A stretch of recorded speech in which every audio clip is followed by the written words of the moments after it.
Edge X30，就是右边这台又大个又便宜的手机，左边呢是对比机型小米12，又小又贵。它们两个手机呢都是没有中焦镜头的，它们的后摄都是主摄跟超广角为主。摩托罗拉最近新出的手机好像都是走性价比路线的。那么今天通过这两台手机的对比来看一下，它是否有性价比。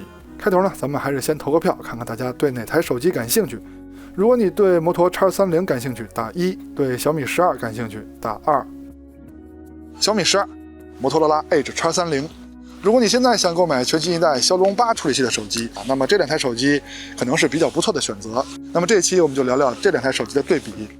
在正式对比前呢，先是鼓励摄影环节，照片不会说也不会动，但照片更长久。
那前面的照片呢，就是拿手机拍摄的，希望你们也可以多出去走走，拍摄好看的照片。欢迎收看 ZPH， 记得点赞加关注支持我们哦，因为这样对我们的帮助非常大。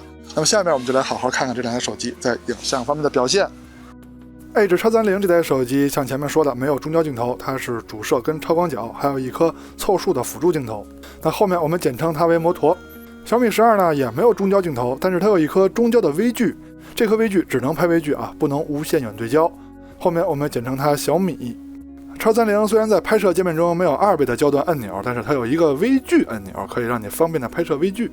小米12的拍摄界面虽然有一个2倍焦段按钮，但是它是主摄的数码变焦。那么先从主摄说起，这两台手机的主摄虽然说感光器的型号不一样，但是参数是十分接近的。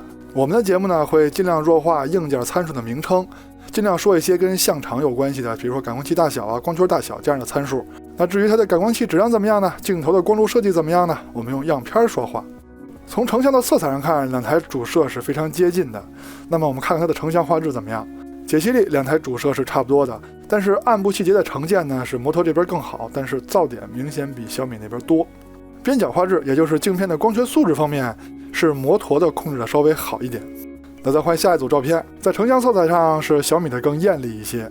在中心解析力方面，如果你仔细看的话，应该是小米12的更好一点点一点点。边角画质方面跟上一组一样，是摩托的控制的更好一点点小米稍微下降的多一些。两台主摄都有高清模式，都是5000万像素。摩托在成像方面稍微比小米暗一点点，但是解析力方面可是摩托的更高。这回咱们先说中焦镜头，咱们把超广角放后面。主要是因为这两台手机都是没有中焦镜头的，它们都是靠主摄的数码变焦。从样片的颜色上看，现在的手机数码变焦已经没有问题了。原来的手机数码变焦总会发白。那么在中心解析力上，仔细对比的话，是摩托的稍微好一点点就稍微好一点点。再看下一组对比，颜色上还是很 OK 的，在解析力方面还是摩托的稍微强一点点。那么看来2倍数码变焦这块是摩托做得更好一些。再说超广角镜头，两台手机超广角在我眼里最大的区别是视角的区别，等效焦距摩托的更广一些，还有就是摩托有5000万像素的高清模式。从样片上看，成像的色彩风格倒是挺接近的，主要就是视角的区别。那么视角差距如图所示，这个红边就是小米12拍不到的范围。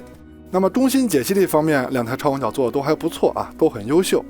但是小米12的视角有点窄，所以它拍摄出来的物体个儿有点大，所以可能显得稍微清楚一些。但实际上两台超广角的光学素质都还挺好的。边角画质方面，两台手机把控的都还不错，尤其是摩托，它的视角更广，但是边角画质下降呢，并没有比小米12明显太多。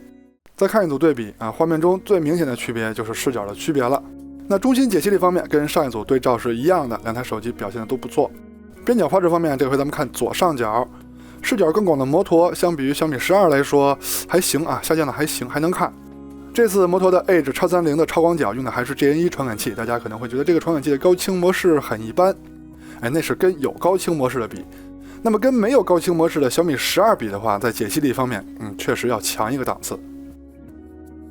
再说微距拍摄，Edge X30虽然说在拍摄界面中有一个微距按钮，可以让你方便的去拍摄微距，但是它是没有微距镜头的，它是通过超广角的数码变焦来拍微距的。而小米12可是有一颗非常不错的微距镜头的，那么在成像上的差距，我估摸大家都可以预料到了。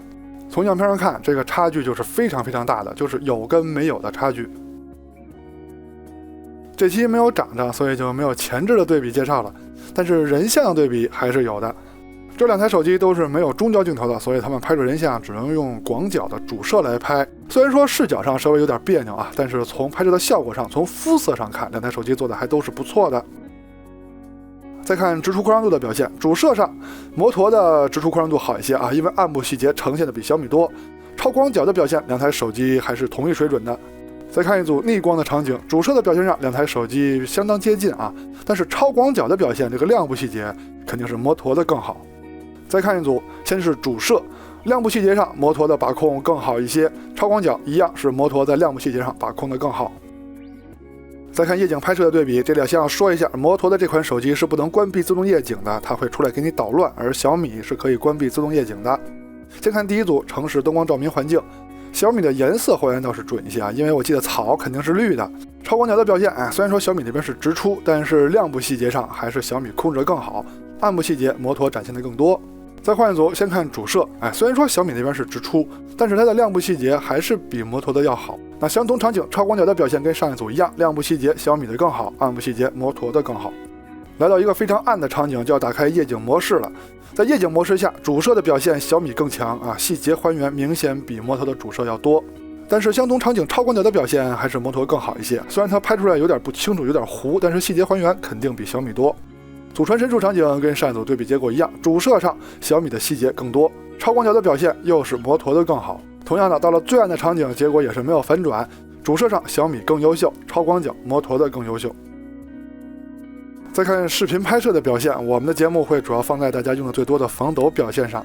先看白天的主摄表现，在清晰度上，摩托的清晰度还真没有小米高小米那边虽然说颜色不好看，但是清晰度绝对比摩托要强。相同场景，超广角的表现清晰度上也是小米的更高。我们用的是默认设置去录制，当然了，调这个调那个肯定会变得更清晰，但是多数人都会用默认设置去录制。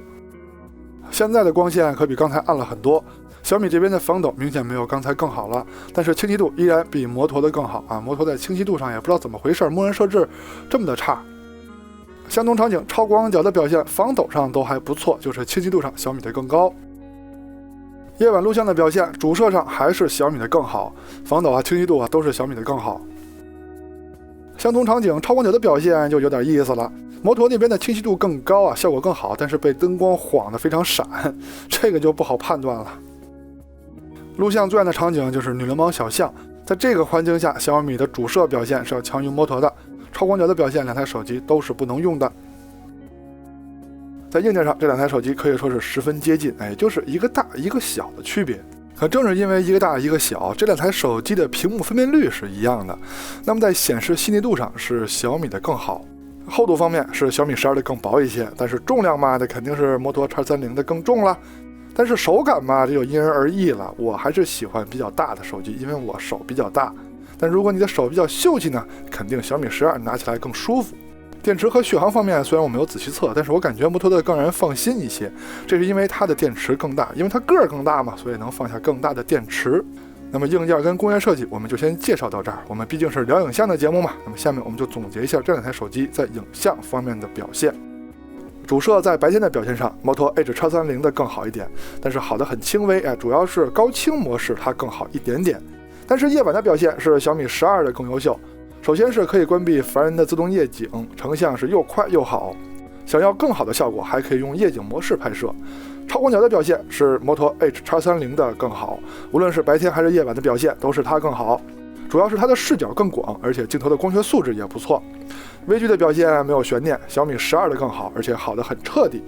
宽容度的表现，主摄跟超广角都是 Moto H-X30的更好。夜景的表现前面已经说了，主摄是小米12更好，超广角是 Moto H-X30更好。但是由于小米12的主摄表现更好，所以在夜景对比环节它更优秀一些。录像的表现是小米12的更好，主要是默认设置的录像清晰度更高。防抖的表现上，两台手机还是旗鼓相当的。OK， 又到结尾了，希望上面的节目对你在选择方面有所帮助。记得点赞加关注支持我们哦，我们下期节目再见，拜拜。